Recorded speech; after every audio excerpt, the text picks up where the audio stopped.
Zdravím všetkých vodofajkarov. Toto je také nezvyčajné video. Urobil som si novú vec, urobil som si kotol z kokosu. Vlastne ide o to, že kokos si rozržete na polku, pílkou, po prípade, ak sa vám podarí, kladivom to seknete na polku. Ide o to, že si umiete vodnú, celú si ju pekne pritisnite. Do vazy si môžete dať lat, to som dal ja. Hore si môžete dať hociaký tabak chcete, lebo ten kokos zatiaľ nie je cítiť.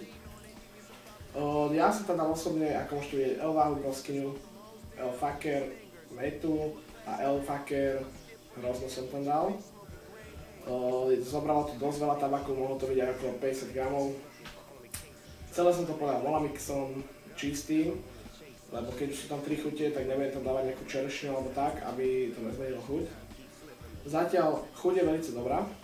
Dymivosť je slabšia, musím tam dať tarbuš, ale tarbuš ako z alobalu urobený. Lebo normálny tarbuš klasický, neviem, kde ho mám, sa vám nezmestí, lebo kokos má dosť veľký priemer a také tarbuše asi ani nie sú. Tak vám môžem ukázať dym.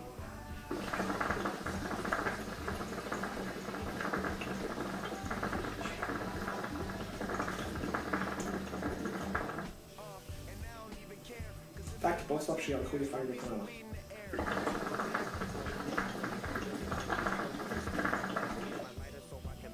Rozmýšľal som ešte, že či vystlem dno kokosu alobalom, aby mi nepadal tabak dovnútra tej rúrky.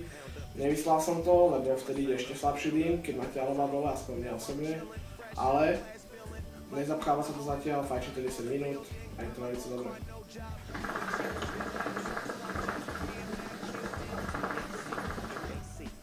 Takže poprosím vás aj vy, keď budete mať niekedy takýto nápad, tak určite urobte takéto video a budeme veľmi radi podporím vás.